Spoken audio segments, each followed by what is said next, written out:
좋은 아침입니다. 이사야서 7장 14절에서 25절 보도록 하겠습니다. 14절 그러므로 주께서 친히 징조를 너희에게 주실 것이라.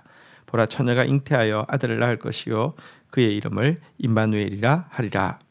15절 그가 악을 버리고 선을 선택할 줄 알 때가 되면 엉킨 젖과 꿀을 먹을 것이라. 16절 대저 이 아기가 악을 버리고 선을 선택할 줄 알기 전에 내가 미워하는 두 왕의 땅이 황폐하게 되리라. 아하스에게 하나님께서 이제 구원을 약속하시면서 믿음 주시려고 징조를 구하라고 했지만 구하지 않았죠.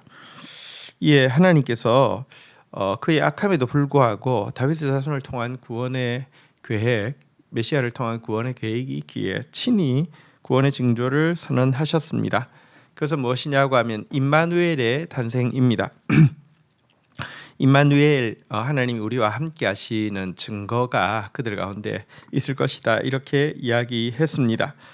그리고 이 임마누엘의 아이가 탄생하여서 선과 악을 분별할 수 있는 믿음의 청년이 되기 전까지는 그들이 엉킨 젖과 꿀을 먹을 것이다, 이렇게 이야기했습니다. 엉킨 젖은 이제 이 치즈나 버터 이런 것을 이야기하죠.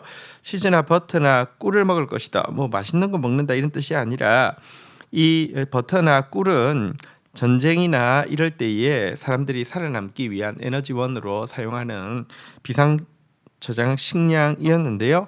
다시 말하면 이 임마누엘 아기가 믿음의 청년이 되기 전까지는 계속 전란으로 말미암은 고통이 있을 것이고, 하지만 이가 믿음의 청년으로서 이제 통치하기 시작할 때가 되면은 이 지금 이스라엘을 유다를 위협하고 있는 북이스라엘과 아람의 왕들은 아예 사라지게 될 것이다, 이렇게 선언하고 있습니다. 그렇다고 하면 여기 하나님이 함께하는 증거, 처녀가 잉태하여 낳을 아들은 누구를 이야기할까요? 물론 지금 이 구약 본문에서 처녀라고 번역되어진 이 번역은 진짜 동정녀를 이야기하는 번역은 아닙니다. 그냥 여인을 이야기하는 번역입니다. 한 여인이 하나님이 우리와 함께하는 징조로서의 아들을 낳을 것이다 라고 이야기했습니다. 여기 말하는 이 임마누엘은 1차적으로는 히스기야 왕을 이야기합니다. 여러분, 히스기야 왕은 이 마지막 때에 참 그 특별한 구원의 역사의 수종을 들었는데요. 하지만 그가 인간적인 혈통이나 육정으로 나올 수 있는 것이 아님을 쉽게 알 수 있습니다. 왜냐하고 하면 그의 아버지는 가장 악한 왕인 아하스이고요. 그의 아들 역시 가장 악한 왕인 므낫세입니다.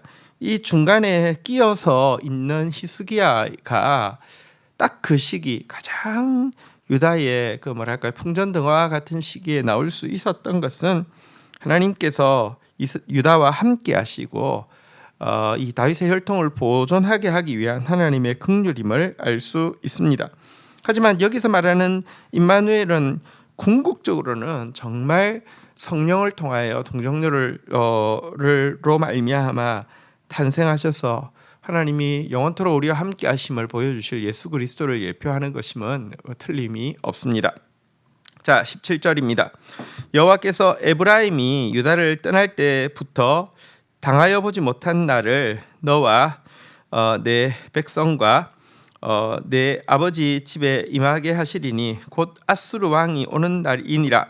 18절 그날에는 여호와께서 애굽 하수에서 먼 곳의 파리떼와 아수르 땅에 벌을 부르시리니. 19절 다 와서 거친 골짜기와 바위 틈과 가시나무 울타리와 모든 초장에 앉으리라. 20절 그날에 주께서 하수 저쪽에서 세내어 온 삭도 곧 아수르 왕으로 내 백성의 머리털과 발털을 미실 것이요 수염도 깎으시리라. 자, 하나님은 사실은 이미 이 예언을 할 때부터 아하스의 마음에 있는 악한 계획, 곧 하나님 의지하는 것보다는 자기 방편을 의지해서 아수르를 이렇게 끌어들여 가지고 이 문제를 해결하려고 하는 것을 알고 있습니다. 이 때문에 하나님은 에브라임이 유다를 떠날 때 다시 말하면 지금 현재 당면한 위협인 북이스라엘과 아람 연합군이 이제 이 유다에 대해서 괴롭히는 그 괴롭힘이 끝난다고 해서 위협이 소멸될 것은 아니라는 사실을 분명히 이야기하고 있습니다. 도리어 지금 아하스가 돈 주고 끌어들이는 이 이제 그 아수르가 이제 그냥 북이스라엘과 아람을 이렇게 치는 것에서 만족하지 않고 유다까지 침공할 것이다라고 이야기하고 있고요. 이 환란은 사실은 남북 왕조가 갈라지고 난 이후에 전무한 환란이 될 것이다 이렇게 이야기하고 있습니다. 아수르 군대가 이제 그들의 전역을 이제 처참하게 유린할 것이다 이렇게 이야기했는데요. 과거 가끔씩 애굽이 파리 때처럼 또 아수르가 벌 때처럼 유다의 골짜기와 바위 틈과 울타리와 초장에 이제 덮여와서 공격했던 것처럼 이제는 이 온 땅을 아수르 군대가 유린할 것이다 이렇게 이야기를 하고 있고요. 그 결과 유대 땅 전역이 황무지가 될 것이다 이렇게 이야기하고 있습니다. 인간적인 여러분 방법으로 손쉽게 선택한 그 선택의 결과가 얼마나 자기 자신에게 해악이 되는지 우리는 알아야 합니다. 하나님의 방법은 어려워 보이고 또 신속하게 바로바로 나에게 도움이 되지 않는 것처럼 보이지만 하나님의 방법이 가장 나를 살리는 길이고 안전한 길임을 잊어서는 안 됩니다. 자, 21절입니다. 그날에는 한 사람이 어린 암소와 두 양을 기르리니 22절 그것들이 내는 젖이 많음으로 엉킨 젖을 먹을 것이라. 그 땅 가운데 남아있는 자는 엉킨 젖과 꿀을 먹으리라. 23절 그날에는 1000그루의 은 1000개 가치가 있는 포도나무가 있는 곳마다 찔레와 가시가 날 것이라.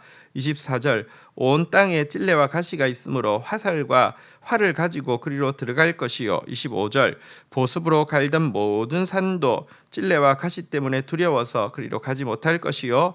그 땅은 소를 풀어 놓으며 양이 밟는 곳이 되리라. 아수르가 유다 전역을 황무지로 만들고 나서의 상황이 어떠한지를 이제 단적인 한 그 그림으로 보여주고 있습니다. 그날에 한 사람이 어린 암소와 양 2마리를 기릅니다.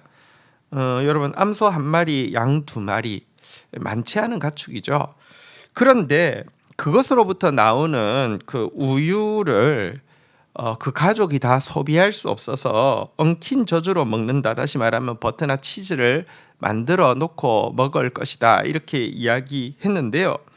이 말은 얼마나 인구가 줄어들었든지 진짜 그 뭐랄까요? 이 작은 가축 3마리에게서 나오는 것도 뭐랄까요? 그 다 소비할 수가 없을 정도가 될 것이다라는 것입니다. 남아있는 자들이 엉킨 젖과 꿀을 먹을 것이다. 이것은 어쨌든 이 사람들은 언제 무슨 약탈이 일어날지 모르기 때문에 비상식량처럼 이것들 먹게 될 것이고 식량이 부족하지 않을 정도로 다시 말하면 인구가 너무 줄어들게 될 것이라는 것입니다. 또 한 가지 그림을 보여주고 있습니다. 나무 한 개의 가치가 은 1000개 되는 아주 극상품 포도나무, 그것을 1000그루나 가지고 있던 이 포도원이요. 이제는 그 곳에 더 이상 포도가 맺히는 것이 아니라 찔레와 가시가 가득해서, 찔레와 가시가 가득하면 그 포도원 안에 짐승들이 살 수 있잖아요. 가끔 그 안으로 들어가야 된다고 하면 활과 화살을 가지고 그 포도원으로 들어가야 될 만큼 그 극상품 포도나무가 있던 포도원이 그냥 완전 황무지가 되었다. 이렇게 이야기를 하고 있고요. 또 밀농사나 이런 농사를 짓기 위해서 보습으로 갈았던 모든 산도, 그러니까 언덕을 이야기하겠죠. 찔레 가시 때문에 들어가지도 못하는 곳이 될 것이고, 그냥 한다는 것은 그 가축들을 방목하는 정도. 그러니까 과거에는 사람이 경작하던 것이 가축들이 그냥 가서 밟는 땅 외에는 아무것도 안 될 것이다. 이렇게 이야기하고 있습니다. 얼마나 무시무시하게 그 땅이 황무지가 되었는지 보여주고 있는데요. 이 그림은 하나님 대신 자기를 의지한 자의 말로, 하나님 대신 아수르라는 세상을 의지한 자의 말로가 얼마나 처참한지를 보여주고 있습니다. 우리가 살 길은 하나님 의지하는 길밖에 없습니다. 우리가 살 길은 하나님의 말씀밖에 없습니다. 주신 말씀 붙잡고 기도하며 나가도록 하겠습니다. 하나님 감사합니다. 우리가 하나님의 약속을 거부한다 할지라도 하나님은 당신의 말씀을 포기하지 않고 이루시는 분이심을 인하여서 감사합니다. 그리고 친히 우리와 함께 하시는 임마누엘의 징조를 그 시대에도 보여주셨고 예수 그리스도 통하여서 확실히 보여주셨고 지금도 우리와 말씀으로 함께 하시는 주님을 찬양합니다. 하나님 아버지, 그러나 우리가 주를 거부하고 사람을 의지하고 내 계획을 따라서 움직이게 될 때에 이것이 얼마나 자신을 파괴하고 온 땅을 파괴하는지를 분명히 알 수 있도록 인도하여 주옵소서. 하나님 대신 인간을 의지하는 자가 얼마나 처참해지는지, 하나님 대신 자기 머리를 의지하는 자가 얼마나 어리석은 것인지 분명히 알게 하여 주셔서 철저히 하나님 의지하고 말씀 순종하는 자로 살아갈 수 있도록 인도하여 주옵소서. 예수 그리스도의 이름으로 기도 올립니다. 아멘.